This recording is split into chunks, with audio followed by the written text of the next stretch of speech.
If you paid attention to the game's discourse on the internet during 2019 and 2020, you might have noticed a reoccurring argument about some species from fantasy media, specifically orcs.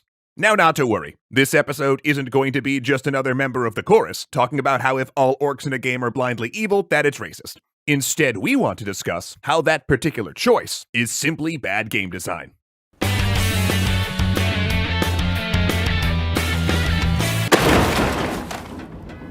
You know, it's funny. I used to really like you extra credits. I mean, back in the day, your history videos were endlessly entertaining, and you did it for the sake of not only entertainment, but also education. And while I didn't really watch you for your gaming videos, I could respect what you were doing, and I genuinely thought you were a channel worth respecting. Then you went and released that video about normalizing Nazis by playing as them in multiplayer games. It'd be funny if it weren't so pathetic. No, what the heck, I'll laugh anyway. And now you're back to tell us how it's wrong to make a fantasy race that's malicious or destructive in nature like the orcs. Oh, what happened to you extra credits? I wanted to let that last one slide, but now... Oh, very well. Go on then. Tell me why we all got it wrong. Real quick up top, please welcome James Mendez Hodes, who guest wrote this episode. Thanks so much, Mendez. Much of the recent conversation on orcs points out that characterizing a whole species in your game as ugly, warlike, and malevolent might be harmful to real-world groups regularly mischaracterized as ugly, warlike, and malevolent. However, this video isn't that. Though if you want more on that discussion, Mendez breaks it down wonderfully over on his website, and we'll have a link to that in the description. Okay, so a couple of things here. For a video that doesn't want to be about how orcs could be representative of black people and therefore racist, you've mentioned it twice in just the first 2 minutes. If your video isn't about that discussion, why do you keep bringing it up in your discussion? Seems a bit counterintuitive to me. Secondly, since you bring it up, I'd like to ask a quick question or point of clarification here. So, why are you looking at orcs and assuming they're black people? I mean, I'm not saying you're racist, but you're the one pointing at the big, brutish, ugly, warlike race and saying, hey, that's a caricature of black people. That's racist. No one else I know does that. In fact, no one I've ever met does that. Who does that with fantasy? Again, just curious why anyone would do that. Makes me wonder who the real racists are. The ones who appreciate the orcs as a unique and individual race separate from real-world races? Or the ones who are saying that the big, ugly, warlike brutes are representative of black people. I'm just saying, you decide. Now, as for James Mendez Hodes, I took a look at his article, and then I had to go laugh it off somewhere. I mean, I won't go too deep into it here, but I'll just say this. It is entirely irrelevant to us, or at least most of us, who Tolkien got inspiration from when designing the orcs. What is relevant is the impact they make now on the fans of his work. But hey, if you don't like how Tolkien did it, here's an idea. Go make your own video game, or story, or lore where orcs are good. In fact, if you don't like the concept of orcs in general, go make your own fantasy races. I won't stop you. Go for it. You have at it. All right, done with that point. Moving on. But here, we're going to talk about something related. Why characterizing a group like this in your game can be lazy at best, and at worst, actively harmful to the world you're creating. When designing a game's world and populating it with fictional species, a designer might be tempted to differentiate them from one another by certain inalienable qualities, like their moral alignment, violent versus peaceful, law versus chaos, good versus evil, and the like. It's a common trope in speculative fiction, but especially in the context of a game, painting an entire species with the same moral brush actually weakens the entire thing. This idea that a certain subgroup, like race, nationality, or sex, has inalienable traits, is called biological essentialism, or simply bioessentialism. And it's a valid way to talk about qualities like how many legs an animal has, or whether it can fly. But all too often, this concept gets misused in untrue statements, like pit bulls are a violent breed, men are more logical than women, or Asians are better at math. Now, chances are, if a game is set in the real world, that the designers are avoiding these tropes because they aren't real, as multiple fields of societal and hard science can readily prove to you. But speculative fiction offers us an opportunity to reify or make real various things which don't exist, or to exaggerate things which do. Now, bioessentialism is a tempting idea in fantasy for some of the same reasons as it is in the real world. Because to our human minds, broad generalizations are comforting. They reduce the world to simple cut and dry categories. all orcs bad, all elves good, root for these folks, not for these folks. Okay, well, I'll give you that one. We do love our generalizations. We compartmentalize things so that they're more simplistic and easier to understand. And yeah, in the real world, that's a problem when we attribute tropes and stereotypes to people based on nothing more than race, sex, or ideals. That's wrong. I agree with that. But as you just said, speculative fiction allows you to play with the rules a little bit. We're talking about creating entirely new species and races that don't have to be bound by the rules of our morality, our ethics, our laws, or whatever. Just like we can make bad orcs, we can make good orcs. Just like we can make good elves, we can make bad elves. If you want to make a game where all the orcs are morally good, you go right ahead and do it. Though I'd argue that if you paint all of one race as good, you have the exact same problem as if you painted them all as bad. But what do I know? But just like in the real world, bioessentialism can present problems in fiction as well, specifically a moral one. The idea that a sapient species can inherently tend towards good or evil acts, or lawful or chaotic ones, and that moral essentialism actually undercuts the greatest strength games can bring to storytelling, the player's own power to make meaningful, interesting choices and judgments for their characters, including moral ones. So if a game's creative choices apply a moral valuation to every member of an entire species before the players even meet them, well, now that's just taking that power away from the players. I already see a huge problem here. You're saying that making a race or group evil before the player can analyze their actions for themselves is taking away agency from the player. You want to give power to the player. All right, but how about this hypothetical? What if a player decided no one is evil? What if this player decides that everyone is their friend and goes by a My Little Pony direction? Well, that's a pretty boring game right there, and probably works against what the game designer wanted.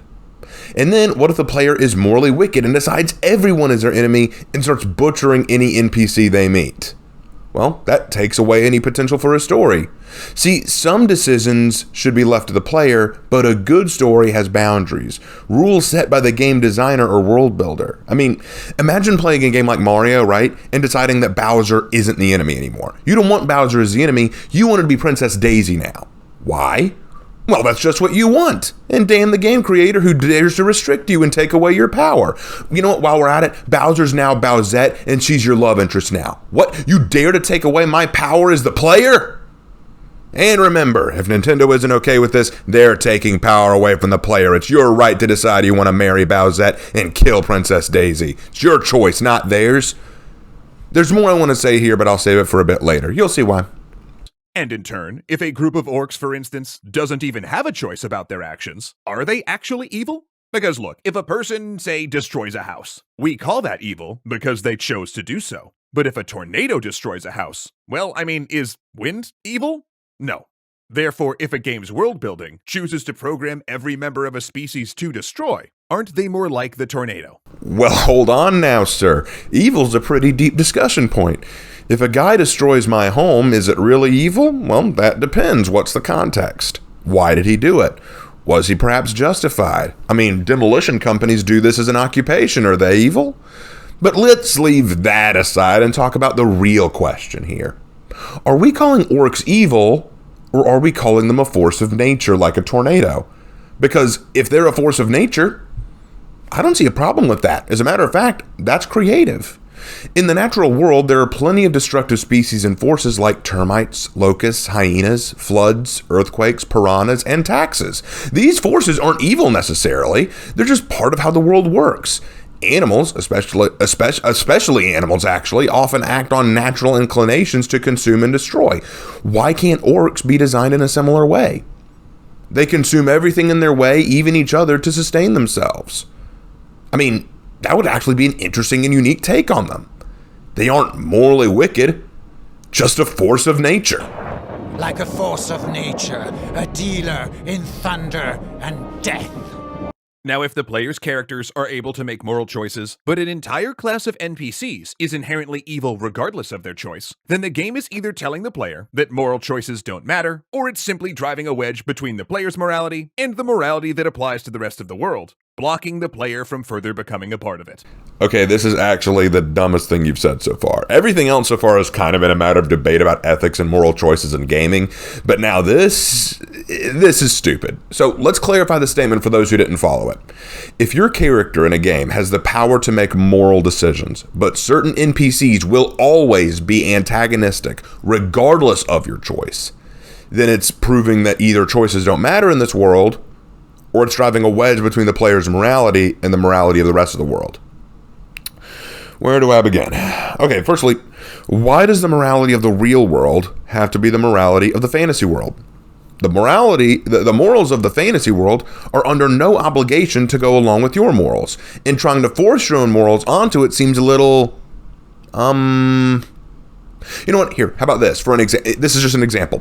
What if we created a fantasy world for a game, right, where cannibalism is totally okay?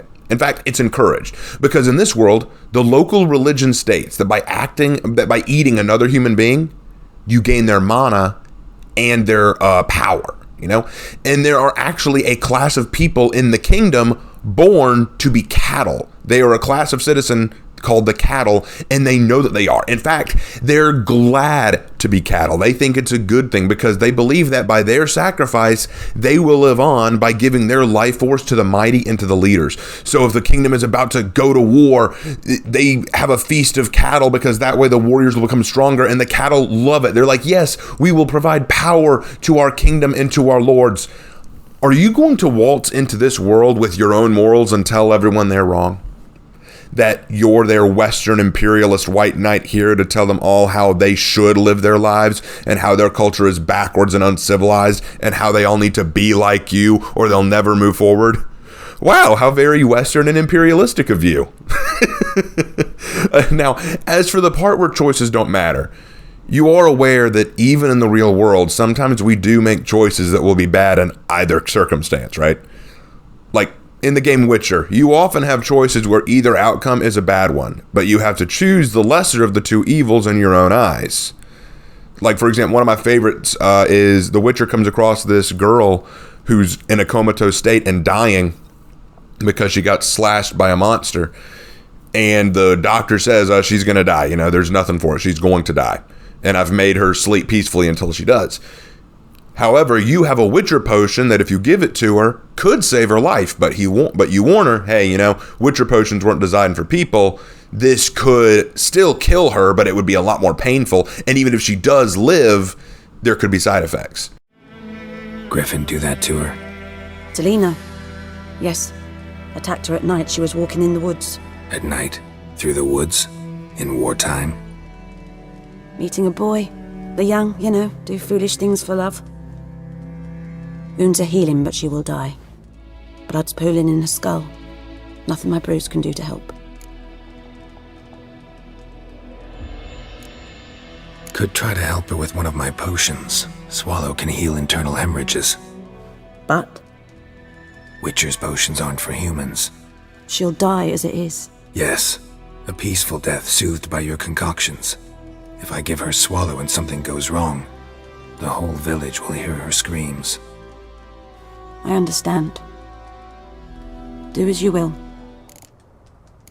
Got a potion for Lena. Swallow. First sign of spring. Symbol of rebirth. Fitting as names go. We'll see. Like I said, could harm her. Deeply. Works on me immediately, but I have a faster metabolism. Effects won't appear in her case for a few days. Why'd you choose this in the end? Decided it was better than doing nothing. So you have to choose. Do you give her the potion and possibly save her life, or do you just let her die? Well, the moral decision would be to give her the potion. But you find out later she survived, but now she's catatonic, unresponsive, and basically a shell. She's basically a vegetable now. Hey, you! Halt! Geralt of Rivia, correct? You were in White Orchard recently. Near Vizima. Mm-hmm. Charming village, if you don't mind rotting corpses. There'd have been one more if not for you. Lena. She survived, thanks to your potion. Nice to see a Nilfgaardian soldier so concerned about the fate of some simple Nordling. But kind of surprising, too. That night, when the griffin attacked her, she was on her way to meet me. In the woods, near the garrison.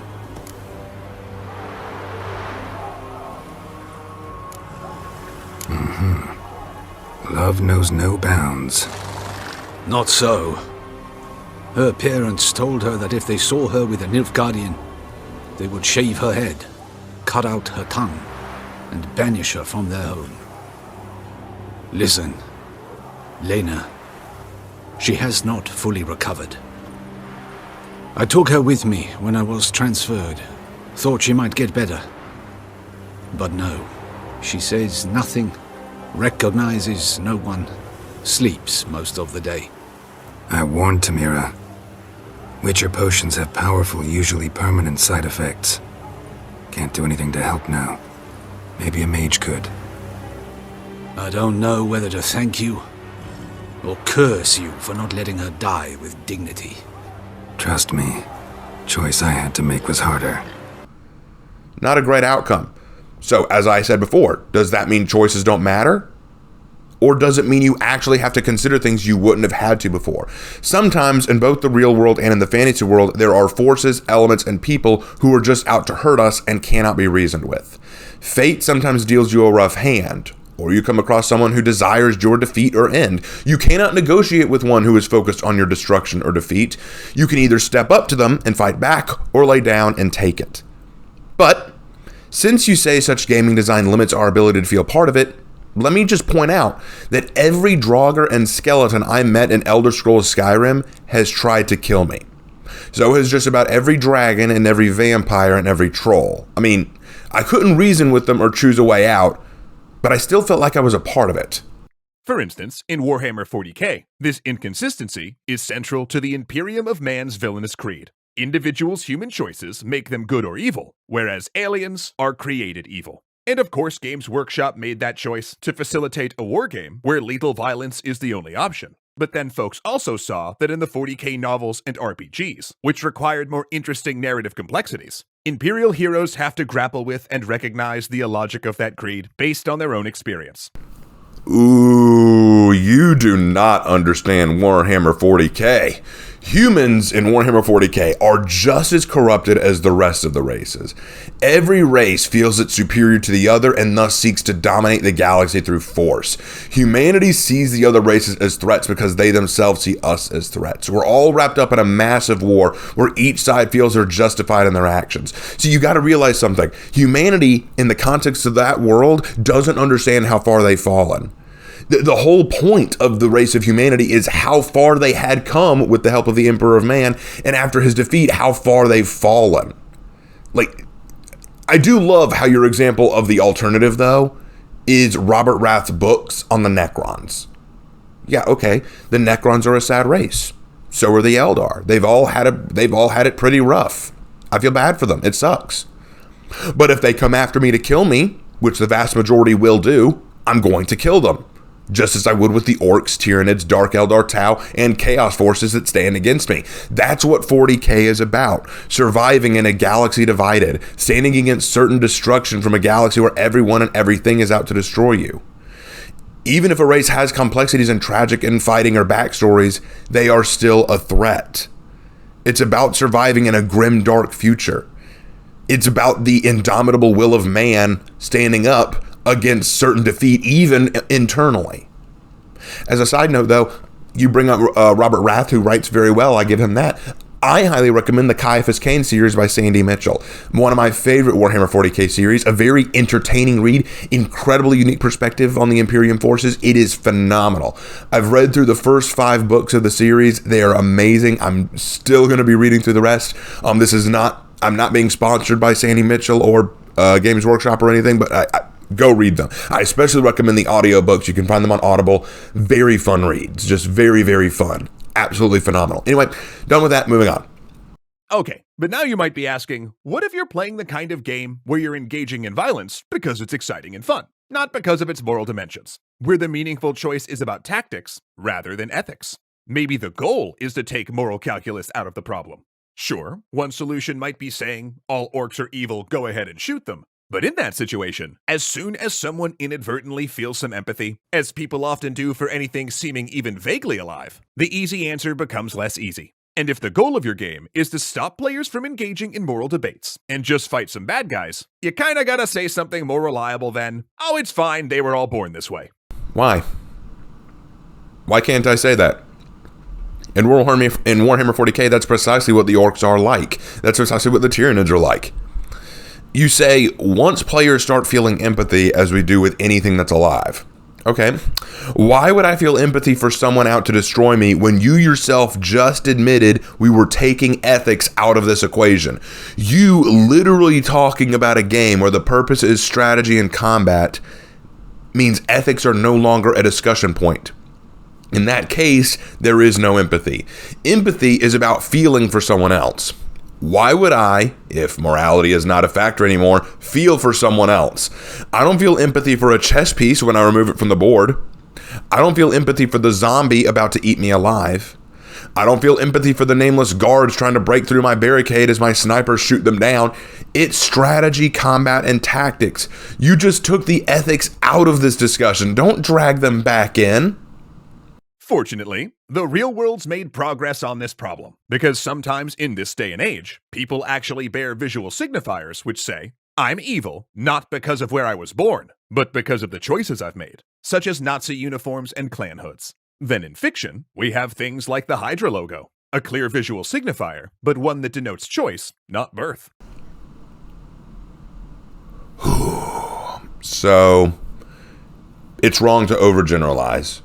It's wrong to look at any race or species and call them evil. But as long as they wear clothes I don't like or symbols I disagree with, that's okay to generalize. And yeah, we are evil based on the actions we take, but how do you know every person wearing these things actually supports that? Let me give you a personal example. When I was in middle school, I saw a lot of my friends wearing bandanas. So I wore a red bandana myself to try and be part of the crowd. I got taken into the principal's office because they assumed I was promoting the Bloods, an infamous and violent gang in America, if you don't know. I, of course, wasn't, but they made that assumption based only on my clothes. What if the German wearing a Nazi uniform was wearing it because he feared being punished by the Third Reich for not looking supportive, as many German soldiers and citizens were required to do? Not every German who fought in the German army at the time supported the Nazis, just like not every Marine who fights in the military during Trump's administration supported Trump. You know, maybe rather than generalize, we should analyze them and their motives more closely.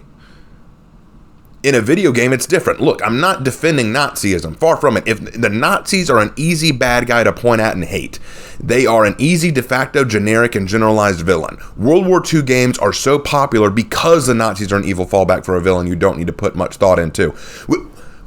We know they are just evil and can easily attack them and destroy them in a game because we all know they're evil. In the world of video games, it's totally fine. But you're the one saying that it's wrong to generalize. My issue here is this entire video is predicated on the idea that we shouldn't be generalizing. We shouldn't paint over a fantasy race or group as evil because it's unfair. It takes away the agency of the individuals and it removes moral choice and the possibility of a player's decisions. However, this is the same guy who said playing as the Nazis is dangerous because you could become sympathetic to their way of thinking.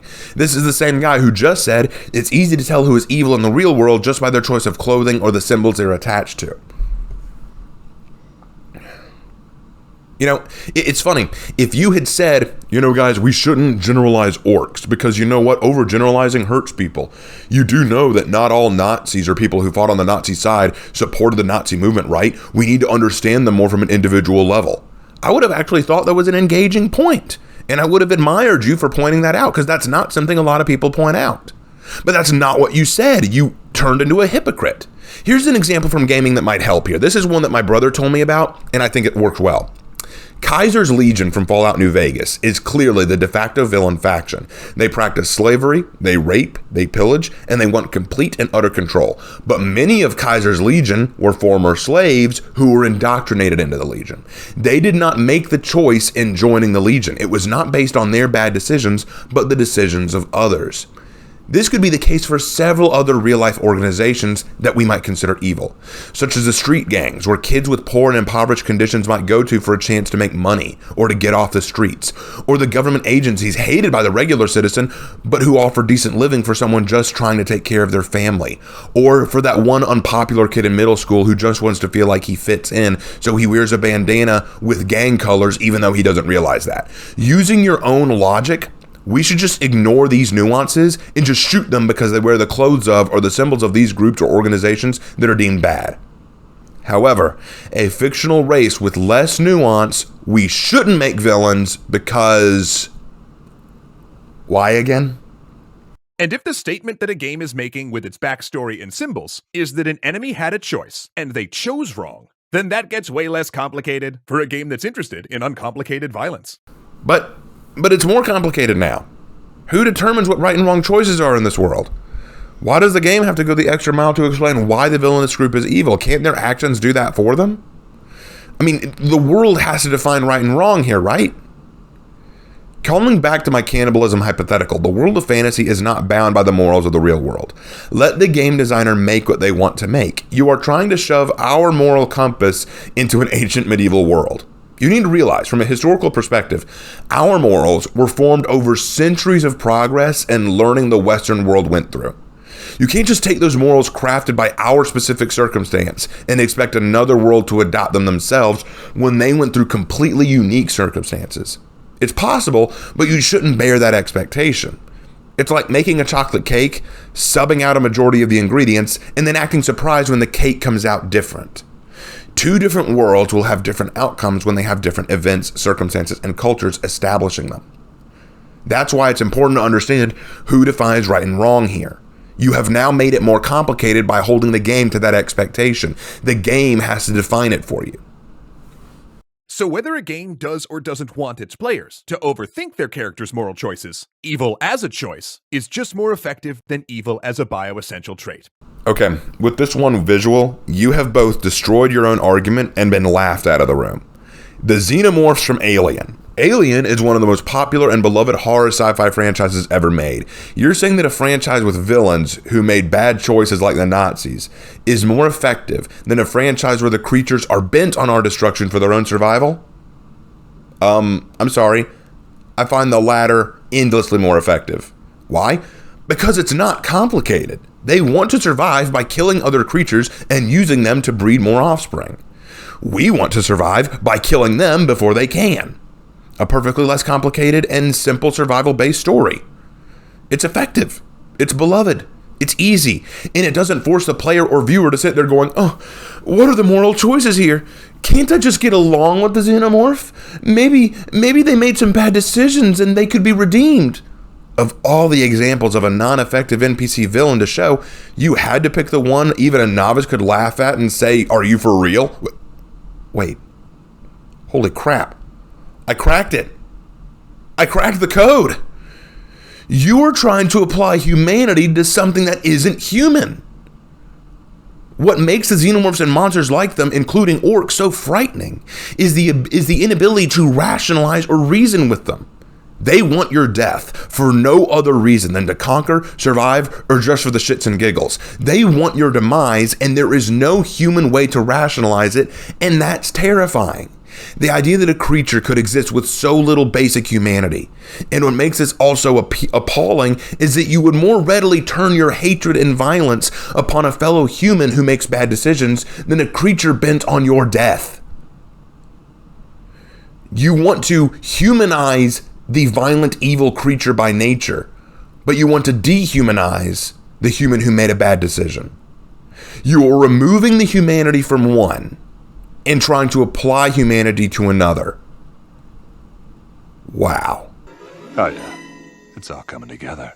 But then, of course, if everyone wearing the evil team uniform happens to be an orc, or if every orc happens to have chosen Team Evil, the game wouldn't exactly be communicating that difference very well. A quick fix here would be to show some diversity in the evil team's hiring practices. For instance, with evil humans and elves as well as orcs. Or conversely, introduce orcs who have chosen good and neutral, as well as evil.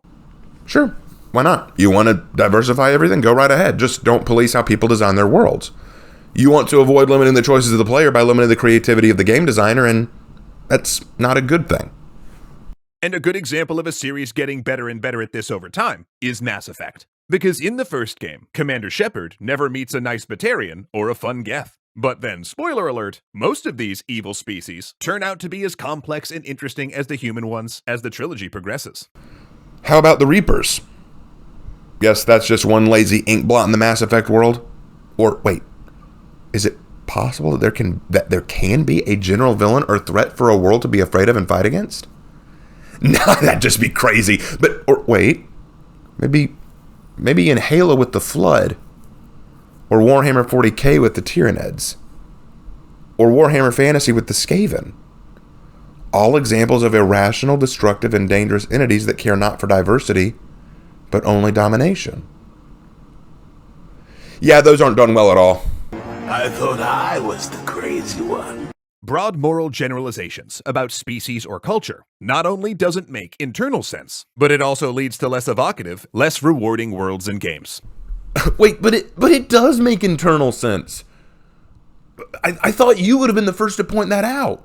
Racism, bigotry, sexism, and superiority complexes are real. We suffer them in the real world. They are part of life. People will always look down on others for generalized reasons. As long as there is a sentient and sapient species, they will always look at other sentient or sapient species in a generalized way. And it makes perfect sense for fantasy, just like it does in the real world. Elves have superiority complexes. Surely someone of your advanced age and considerable maturity has had a tipple or two before. Don't you mock me, cave dweller. Of course I have. Dwarves are seen as reclusive and stubborn. You dwarves have as much imagination as the rocks you work, always convinced you're the ones who are right. Centaurs are seen as prideful and honorable. I am a centaur. My people are proud warriors who carry the ultimate loyalty for our masters. For that reason, I am honored to have a master to serve. We have stereotypes for these races, and these stereotypes could exist in the fantasy world too, because stereotypes and generalizations are 100% natural. I'm not saying they're good. I'm saying they're natural. Adding them does not take away from the game. If anything, it makes it all feel more realistic. It can be a way that the game can show you the in-game morals, the in-game divisiveness, the in-game diversity. But we can solve that problem by following our best creative instincts. How? You've told us not to be creative, to limit ourselves on how we are allowed to design races. They must all be humanoid. They must all think like us. They must all live like us. They must all be like us. Where is the creativity? You are quite literally discouraging the creative process. What's wrong with you? What if I want to make a demon race of incubuses, succubuses, and archdemons, and they want to conquer the world to help out the demon lord regain power? Well, now I can't do that because I would be removing the moral compass from the demons. See how that removes creativity? I'm now limited on what I'm allowed to do with the demon lord. To diversify, deepen, and complicate the worlds we create and its denizens. This way, players won't be incentivized to make snap judgments about our game's orcs or aliens or undead based on moral absolutes or body types. Instead, we'll all be driven to investigate, explore, and learn. Our players will invest themselves more in our games. And because they're human, ask the hard questions to push our design into even more enriching and unexpected places. Plus, maybe if we ditch this whole evil races line of thinking, if one day orcs or extra-dimensional horrors or even isekai protagonists pop out of a portal, they'll offer us humans the same courtesy. Unless they think themselves superior to us and don't follow the same moral codes as we do. Reminds me a bit of games like XCOM. Look, guys, this was a long video, and I appreciate y'all sitting through this one with me, and it got a little complicated at times. I'll admit, when I first saw the video, I was pretty mad at it, but as I really thought about it, it just felt stupid. There's no point in getting overly mad at this. It's just really dumb. I think a lot of it is dumb. Now, let me point this out for the record. In my opinion, if you make a race just evil for the sake of being evil, that's not very creative. It can be lazy. But I think that sometimes in gaming, essentially, we're not asking for complexity all the time. Some games like Mass Effect and The Witcher and Skyrim sometimes ask for you to think things through and make complex moral decisions. But sometimes that's not the game we're looking for. Sometimes we're just looking for a simple game where we have an easily recognized enemy. That's why World War II games are so popular. The Nazis are an easily recognized enemy. That's why J.R.R. Tolkien's orcs are so popular. They're an easily recognized enemy. They're an other. In the real world, not cool to do that. In a gaming world where the rules can be rewritten and redesigned, perfectly fine. But I think the most amazing thing about this is they have not pointed out one game that is bad because of this. Like, they don't point at Warhammer 40. They try to point at Warhammer 40K and say, "Oh, it's bad because it makes aliens out to be the bad guys." People love Warhammer 40K. It's the most popular of its genre. They don't point at J.R.R. Tolkien and say, "Oh, they're bad because they make all the orcs evil." J.R.R. Tolkien's Lord of the Rings series is the Bible of fantasy. It's what we look to when we want to make a fantasy series. They didn't point to a single negative here. They didn't point to a single example of the negative. Because every time they tried to, it didn't make sense for them to. The Xenomorphs from Alien? What? That's the most popular sci-fi horror franchise out there, I think. Warhammer 40K. Again, one of the most popular sci-fi war games ever made. And it still has a bunch of franchise aspects to it that we can look at, like books, TV shows, web series, idol competitions. What the heck? Star Wars? Are we going to say that it's wrong to hate all clankers? Like, they didn't point to a single example of where it doesn't work. All they did was point to options of how it could work in other games like Mass Effect. And even then, I'd argue that in games like Mass Effect, there are still moments where they have a generalized bad guy like the Reapers. I don't think they thought this one through. I think they're trying so hard to be... I don't even know. I don't know what they were trying to do here. But what I do know here is that this was not a good video. And to celebrate how bad this video was, here are some of the top comments from that video.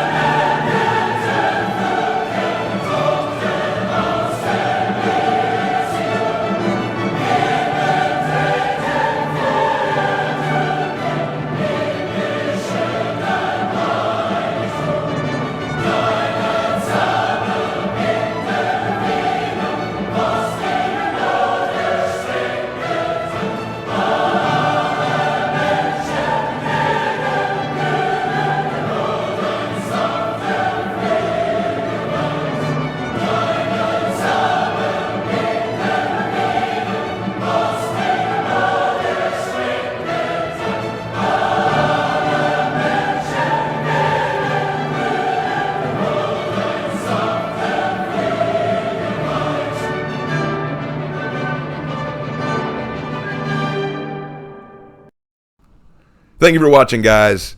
I'll see you in my next video. Take care, and keep having fun.